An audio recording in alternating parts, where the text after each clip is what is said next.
Como uma série de animação 2D consegue equilibrar situações, tipo, completamente absurdas e surreais, com uma profundidade psicológica que atinge em cheio o público adulto. É uma daquelas perguntas que ficam martelando na nossa cabeça, né? Com certeza. Porque assim, o que faz com que um personagem desenhado com linhas super simples, sabe, uma cabeça de máquina de chiclete, carregue um peso emocional tão realista e tão devastador? É o poder da arte de animar. E do roteiro também, claro. Exato. E é justamente esse mistério que a gente vai investigar a fundo na nossa análise de hoje. Mas antes da gente mergulhar de cabeça nos materiais e bastidores que separamos, eu tenho um pedido muito importante. Aquela força que a gente sempre pede pro canal, né? Isso. De forma bem direta, para quem está acompanhando a gente agora, por favor, já deixem o like, se inscrevam no canal e escrevam aí nos comentários a frase "Eu amo animação". Isso é fundamental pra gente, pessoal. Demais. É vital para o crescimento do nosso canal e para a gente poder continuar trazendo análises profundas, revelando os segredos do processo criativo e do universo animado que a gente tanto adora. Então, não esqueçam de comentar "Eu amo animação". Bom, e sobre o mergulho profundo de hoje, a gente vai apresentar uma verdadeira aula de construção de personagem na animação. O nosso foco hoje é apenas um show. Nossa, um clássico moderno. Sim. Só que a gente não vai falar das aventuras caóticas, dos alienígenas ou daqueles monstros interdimensionais que explodem o parque toda semana. O foco central dessa análise é destrinchar a desastrosa, complexa e incrivelmente dolorosa vida amorosa do Benson. Gerente que está sempre à beira de um infarto, né? Ele mesmo. O nosso objetivo é entender como os criadores e a equipe de animação usaram a própria estrutura narrativa para esconder e, ao mesmo tempo, validar a dor de um cara cronicamente estressado e como humanizaram ele no meio desse mundo fantástico. Cara, fazendo uma analogia com a própria produção audiovisual, é como se a evolução afetiva do Mordecai e do Rigby fosse o centro do palco. Aquela coisa bem barulhenta, óbvia, que recebe o maior número de quadros por segundo, toda aquela fluidez e atenção aos detalhes. Perfeito. Eles são o primeiro plano da cena. Exatamente. Enquanto isso, a vida do Benson funciona como uma camada de fundo. É aquele background, uma pintura fosca, que quanto mais tempo a gente passa observando, sabe, mais revela um quadro sombrio e muito melancólico. E essa dualidade é o que torna o processo criativo por trás da série tão digno de estudo por quem trabalha ou estuda animação. Existe uma arquitetura narrativa inteira montada para, enganar quem está assistindo. Enganar como especificamente? É que a genialidade da escrita de personagens de animação aqui se apoia numa estagnação deliberada. Enquanto os protagonistas evoluem, a vida do Benson funciona como um cenário estático. Ele parece estar preso num ciclo de rejeições que vem desde a juventude. Culminando naquelas idas humilhantes para Tocolândia. A Tocolândia é a metáfora visual perfeita para o purgatório da rejeição amorosa. E os criadores usam essa estagnação para mascarar a carência profunda dele através daquele famoso temperamento explosivo. Que é a marca registrada do personagem, né? Os animadores usam a paleta de cores de um jeito genial para isso. O vermelho da raiva é a única cor que parece estar sempre no máximo. Fica saturado ao extremo. Sim.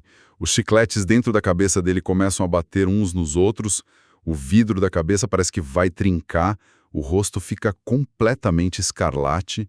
É um espetáculo visual de estresse. É verdade, mas olha só, do ponto de vista psicológico e narrativo, esse temperamento explosivo é uma camuflagem engenhosa.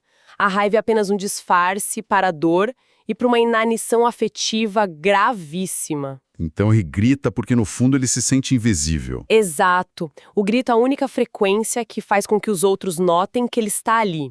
A série coloca o personagem num papel de autoridade, gerenciando o caos de todo mundo. Mas não tem ninguém para gerenciar o caos de dentro dele. Mas peraí, vamos dar um passo para trás e analisar os bastidores disso com um olhar mais crítico. Vamos lá. Porque, assim, até que ponto a gente pode afirmar que essa invisibilidade foi uma escolha genial de roteiro e não só uma piada preguiçosa que deu certo por sorte? Entendi o ponto. É que é muito comum na indústria de animação 2D e 3D que histórias inteiras sejam abandonadas ou que arcos de personagens secundários sejam varridos para debaixo do tapete. Muitas vezes por questão de orçamento, falta de tempo ou cortes na hora de finalizar o animatic, sabe? Com certeza, os cronogramas de TV são caóticos. Então, o que nos prova que os criadores queriam que o público negligenciasse a dor dele de propósito. Seria mesmo uma tática para nós tratarmos ele como os outros personagens tratam? É um questionamento essencial.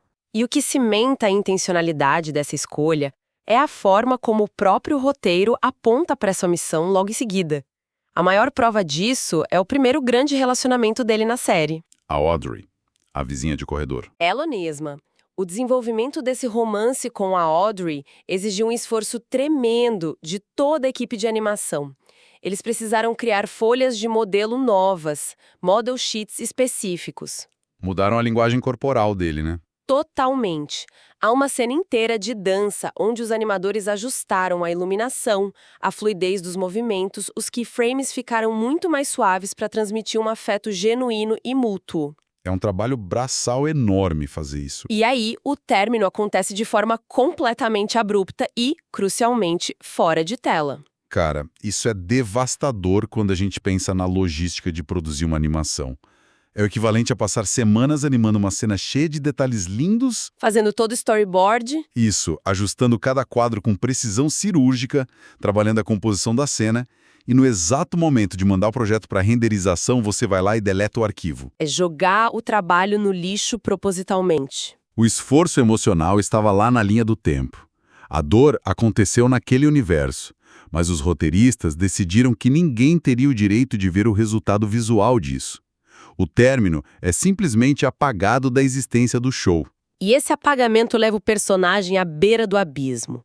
E a grande sacada de que não foi só um corte de orçamento vem na resolução do arco. O Benson passa meses afundado em depressão. Supostamente amparado pelos amigos do parque. Saltitão, musculoso, fantasmão. Sim, mas tudo fora de tela. E a verdadeira crueldade da narrativa acontece quando ele finalmente tenta desabafar. Ele descobre que absolutamente ninguém no parque se lembra do sofrimento dele. Nossa, é uma amnésia coletiva bizarra. Exato. É o roteiro usando o esquecimento coletivo como ferramenta narrativa para gritar que o isolamento do Benson é absoluto. Ele é indispensável para gerenciar a equipe, mas é completamente descartável como um ser humano vulnerável. Isso mostra um nível de abandono que empurra a nossa análise para a próxima fase desse colapso mental dele, que é o desespero afetivo. O desespero fica tão insuportável que a animação dobra a aposta no surrealismo. E entra no tom de absurdo extremo, que é a marca registrada do desenho. E é aí que entra a espiã Natália, né? Sim, o Benson conhece a Natalie achando que ela é só uma doce e inocente professora de maternal. Ele projeta nela tudo o que ele precisa para tapar o buraco negro emocional que aquele término invisível deixou. E é fascinante ver como a série usa esse exagero visual, porque a gente descobre que ela é uma espiã internacional letal. Ela manipula ele, agride ele fisicamente, amarra ele numa cadeira e tenta destruir o parque. É a tradução da projeção psicológica para a animação. Quando a mente humana é privada de afeto por muito tempo, ocorre uma desregulação severa. É como ir fazer compras no supermercado morrendo de fome. De repente, até um pedaço de papelão velho parece apetitoso. E ele estava com tanta fome emocional que aceitou qualquer migalha. Exatamente. Qualquer migalha servia, mesmo que fosse uma criminosa internacional. Mas sabe o que torna tudo isso inacreditável para mim? Não é o fato de ela ser uma vilã. O absurdo da animação já nos prepara para ameaças loucas a qualquer momento. O soco no estômago vem depois que a ação acaba. Aquele momento que ele lamenta a morte dela. Sim.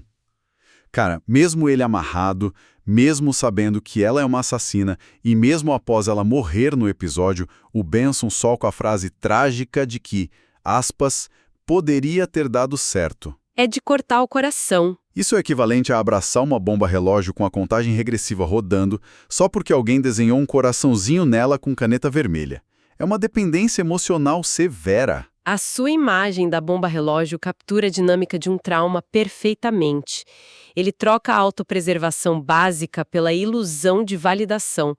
O sistema nervoso dele se acostumou tanto com o caos que ele interpretou a adrenalina do perigo como paixão. E a equipe criativa usa arquétipos de filmes de ação, com as cores vibrantes da animação 2D, para embalar uma discussão super pesada sobre relacionamentos abusivos, né? Sim, pessoas que aceitam violência só porque não acreditam que merecem estabilidade. É muito profundo. Mas a série eventualmente dá um respiro para ele. Depois de sofrer com términos invisíveis e sobreviver a espiã, o universo finalmente joga uma carta boa, o arco da Pam. A Pam, finalmente! E a direção de arte e o roteiro mudam totalmente de padrão aqui. O roteiro entrega uma pessoa com quem ele tem afinidade real, uma cientista metódica, focada no trabalho. Os animadores até criaram os encontros charmosos entre eles no laboratório, né? Sim, a intimidade é construída através de uma linguagem visual muito sutil, trocas de olhares, a maneira como eles dividem o espaço do laboratório. Parece que ele finalmente encontrou um amor saudável e a estabilidade chegou. Parecia, porque o universo dessa animação tem regras criadas especificamente para sabotar o Benson. E aí a Redoma, o laboratório inteiro onde ela trabalha, é lançada para o espaço. É o golpe final da equipe de roteiristas. O parque vai junto. O que antes era uma conexão baseada no dia a dia, de repente se transforma num desafio interplanetário impossível. A separação pelo espaço sideral. E, frente à imensidão do cosmos e à impossibilidade logística, a Pam decide terminar tudo. Mas aqui, eu sinto que a equipe de animação tomou uma decisão muito diferente em relação à dor dele. Foi uma mudança drástica de direção de arte, com certeza. Ao contrário da Audrey, que teve o sofrimento escondido fora de tela para reforçar a invisibilidade dele, a dor do término com a Pam é exibida em alta definição para todo mundo ver. De forma brutal. Os layouts de cena mudam. Vemos o personagem afundando num mar de lixo, cercado por comida processada. A paleta de cores perde a saturação e a iluminação nos cenários fica densa, mais opressiva, acompanhando aquele choro compulsivo. Fica até o desafio para a gente pensar. Depois de tanto tempo escondendo o sofrimento dele, os criadores jogam a dor na nossa cara. Será que precisávamos ir literalmente para o vácuo do espaço para que a dor dele ganhasse os holofotes na série? A gravidade da Terra não dava conta. É uma leitura espacial muito precisa. Na narrativa visual, o espaço não é só ficção científica. É a materialização máxima do isolamento. Eles tiraram o Benson do ambiente natural dele, não tem para onde fugir. Ele não tem os funcionários para ficar gritando e mascarar a dor. Exato. O espaço obriga ele a encarar o próprio vazio. E isso empurra a narrativa para uma reação impulsiva absurda que a gente vê na animação como a busca pelas batatas fritas espaciais. É verdade. No exato mesmo dia do término com a Pam, a resposta dele não é processar o luto, mas sim sair à caça dessa distração cósmica. E é aí que ele esbarra, sem querer, na Roxy. Que adiciona uma camada de estranheza absurda em tudo. O episódio da Roxy é um estudo brilhante sobre o comportamento de rebote e a fuga durante o luto. Ele busca qualquer coisa que dê um pico de dopamina. Isso mesmo. As batatas fritas são a junk food emocional. E a dinâmica com a Roxy, aquela alienígena, é toda fundamentada em má interpretação. Ela começa a ler sinais românticos do Benson que, visualmente e no roteiro, não existem. O personagem está tão anestesiado pelo trauma, tão no piloto automático, que ele permite que a situação bizarra escale só porque ele não tem energia para impor limites, né? Sim, ele não consegue se defender. É impressionante como a equipe de roteiro e de arte conseguiu pegar conceitos super clínicos da psicologia, como a dificuldade de impor limites e a atração pelo caos, e traduzir tudo numa sequência de piadas com alienígenas e batatas fritas em órbita. Mostra um baita respeito pela inteligência do fã de animação. Mas toda essa via-crucis precisava de um desfecho. Como a série junta os pedaços da mente dele na reta final? A resposta está no retorno ao básico. Ao voltar do espaço para a Terra, os roteiristas finalmente recompensam a jornada do Benson. A narrativa promove um aterramento, literalmente. A estagnação finalmente acaba. Sim, o arco final prova que a equipe de criação tinha um planejamento muito maduro. Ao retornar, os caminhos dele e da Pam se alinham de novo, sem as barreiras espaciais. E o fechamento mostra eles reatando e construindo uma vida super estável, né? Adotando gatinhos, alcançando a felicidade doméstica. O ciclo de autossabotagem é quebrado ali. Exatamente. O gerente Ranzinza ganha o final mais pacato e ordinário possível. Evita que a série vire só um exercício de cinismo. E prova que a cura exige quebrar o ciclo de solidão. A forma como as engrenagens dessa animação, as escolhas de paleta de cores, os rascunhos, a iluminação para fazer alguém chorar no espaço, escondem lições tão densas, é fantástica. É uma riqueza técnica absurda. É o poder da arte, de usar a linguagem cartunesca para retratar a resiliência humana. A catarse no espaço levou a paz no chão firme. E isso nos leva a um pensamento provocativo para encerrar nosso mergulho de hoje. Qual é a reflexão da vez? Sabendo de todo esse peso psicológico e dos traumas escondidos no roteiro, como isso muda a forma como a gente assiste a qualquer episódio antigo? Pensando em toda a geração que cresceu vendo Benson gritando com um gaio azul e um guaxinim. Muda a perspectiva de tudo. A raiva dele ganha outra cor. Exato. Crianças que viam aquele chefe estressado agora são adultos no mercado de trabalho contemporâneo. Será que a arquitetura dessa série, com suas entrelinhas de relações tóxicas e dor silenciada, não estava preparando essa geração para enxergar e lidar com a exaustão corporativa e a depressão no nosso próprio dia a dia? É uma pergunta e tanto para a galera pensar. Fica o questionamento sobre como a arte animada molda a nossa leitura do mundo adulto. Com certeza. Bom, e para todo mundo que acompanhou a gente até aqui, fica o convite. Comentem aí embaixo as opiniões de vocês. Compartilhem as próprias experiências e dúvidas sobre o processo de animação e criação de personagens. A gente adora ler as teorias de vocês nos comentários. E, por favor, reforçando o pedido com muito entusiasmo, não esqueçam do like, de se inscrever no canal para fortalecer o projeto e, claro, comentar a frase "Eu amo animação". Muito obrigada pela companhia de hoje, pessoal.